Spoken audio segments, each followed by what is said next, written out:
Folks, welcome to e-commerce 360. Today we have Chris Kneeland, CEO of Cult Collective. Cult Collective is a marketing engagement agency that specializes in turning everyday customers into brand advocates. Welcome, Chris. Welcome to our podcast. Yeah, thank you very much. I'm thrilled to be here. So Chris and we're going to discuss about how brands can prepare for the BFCM fever. But before we get started, Chris, why don't you tell us a bit about yourself and your agency? Sure. I'm one of the co-founders of Cult. We're about 10 years old. We are headquartered in Calgary, Alberta, and we work with courageous brand leaders throughout North America. Our focus is really on not so much customer acquisition as much as customer advocacy.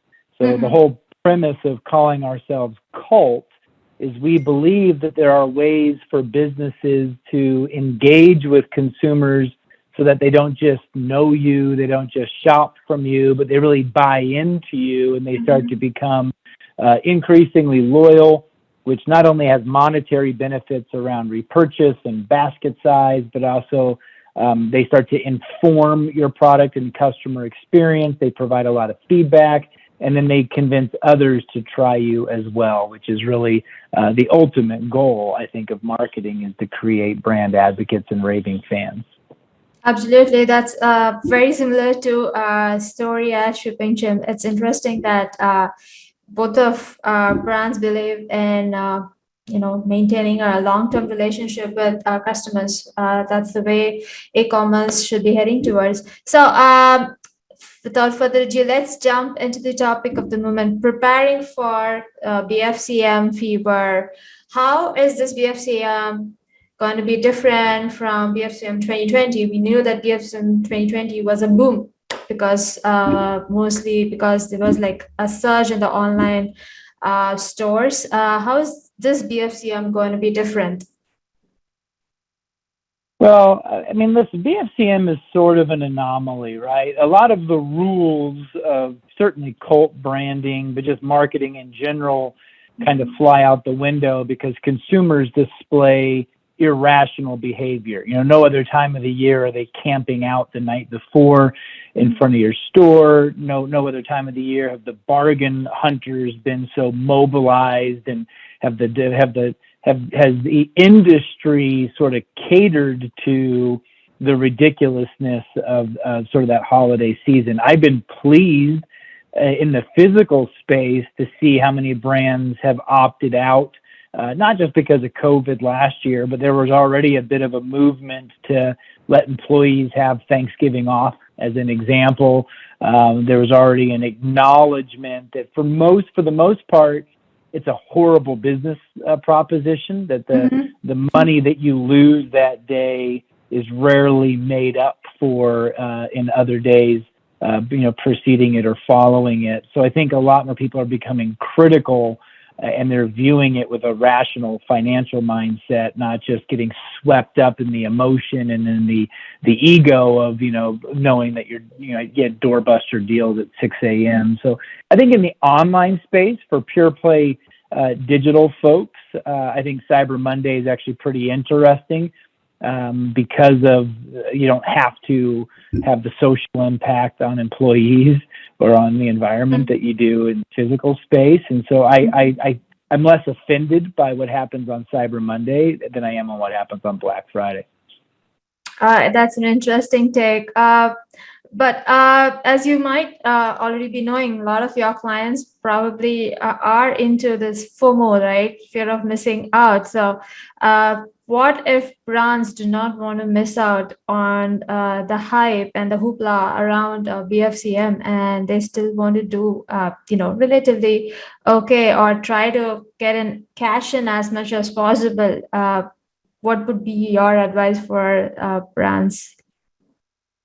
Well, you said two things there I think are really interesting. First is rarely are good decisions made when you operate from a place of fear. So Mm-hmm. FOMO is a bad thing, not a good thing, right? I know. Having FOMO amongst your customers, having your customers feel like they're going to miss out on something, that's okay because that will motivate action. But having your C-suite engage in BFCM simply out of fear of what everybody else is doing it. I mean, all the way back to our high school days, like your mom would get mad at you if you said you're doing it because everybody else was, right? That's when a lot of Absolutely. boneheaded decisions are made. The other thing that you said about is that they want to really cash in. I mean, the goal is not revenue. The goal is profit, right? And so there's so much about BFCM that is anti-profit in regards to the steepness of the discounts. And so if you really are looking to quote unquote cash in, you would find other ways to create excitement for your brand 364 days out of the year than just trying to ride this thing. Now that said, listen, it's cultural. It's like the Super Bowl, right? It's Yeah. Black Friday and Cyber Monday have taken on lives of their own. So if you're going to choose to participate out of this sense of obligation, I just think you have to be very honest about what's on brand for you. I remember we worked with a hunting, camping, fishing store, and that brand, more than Apple or Walmart, it made sense for people to camp outside. And so it was like, why aren't you making your parking lot the world's greatest camping site and using the irrational enthusiasm of people sleeping out for your doorbuster deals as part of your shtick? So if you're Bass Pro Shop or Cabela's, if you're Dick's Sporting Goods, you should be organizing a flag football game, a turkey bowl in your parking lot in advance and doing something far more creative than just who's going to have the lowest cost, flat screen TV, or who's going to have 15, Xboxes that are going to be gone, before the sun comes up. And so I just think people get so caught up in the emotion of deal, they forget to make it an experience, make it something that enhances the brand so that people are talking about you even after the great deal is had. Absolutely. Let's move away from acquisition and let's focus on retention a bit, because we know that all the brands, whoever they are going to be having a large influx of customers, and then they're going to have this huge slump right after Black Friday. So let's talk about how brands can actually forge a relationship during this period with customers and build real relationship with them.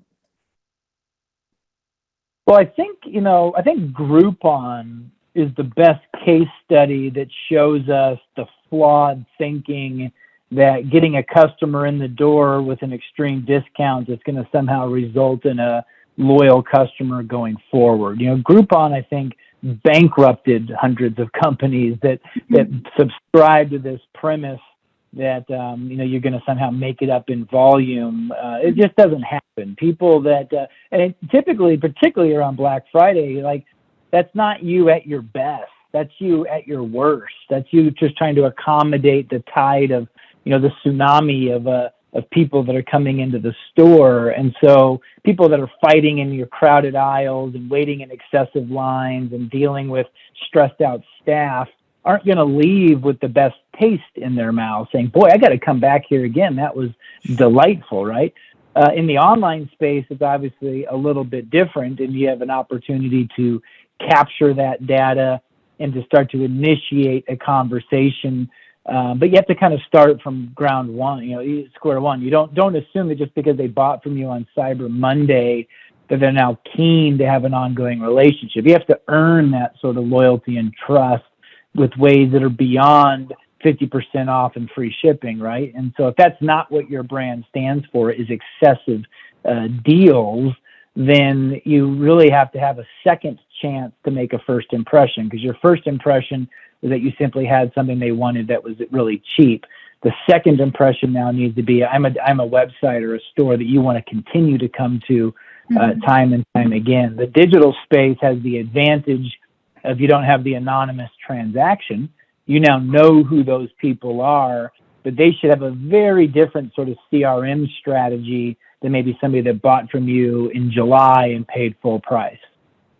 Absolutely. So let's forget BFCM for a moment, and let's talk only about turning regulars into brand advocates. So how should brands invest more in retaining and creating these sort of long lasting relationship with customers? Like you can forget. Let's forget BFCM for a moment. Organically, how should they do it?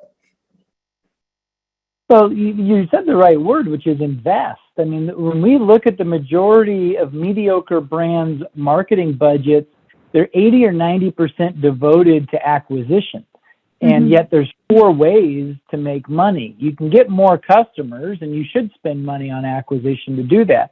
But you can also get existing customers to buy more product more often at higher prices. And there's just oftentimes not even a marketing plan or a marketing person or a marketing budget set aside to get existing customers to buy more product more often at a higher margin, other than maybe some really lackluster email marketing campaigns. So it goes back 15 years ago. Amazon showed us how to do it on a website, which is world-class recommendation engines, world-class strategies to avoid cart abandonment, ways to follow up with both service messaging on order status, but also ways to learn what they might like, so that, or if you think about Netflix, or really the industry best right now is TikTok, right? The Yeah. algorithms that go into, if you're watching these things or looking at these things, you may also like those other things. The other thing that websites do, like I just bought a car, and I'm really frustrated that the dealership keeps sending me information about buying new cars.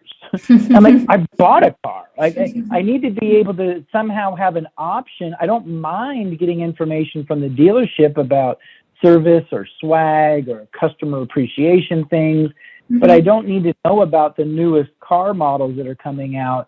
And there's no feedback loop. It's very binary. I'm either going to get their email or I'm going to opt out of their email. And what I really want to be able to do is say, send me more stuff like this and less stuff like that, right? And if you really want a relationship with consumers, you're going to learn how to listen, and you're going to learn how to honor where they're at. And if somebody says, we had a client that sent 1 billion emails, which averaged about 5 emails per week per subscriber, which is just ridiculous, right? And so they've taken what could have been a very productive channel for me to have a relationship, and instead they just bastardize it the same way they treat a newspaper ad or a radio ad or a billboard, which is just buy, promote, promote, promote. And so Yeah.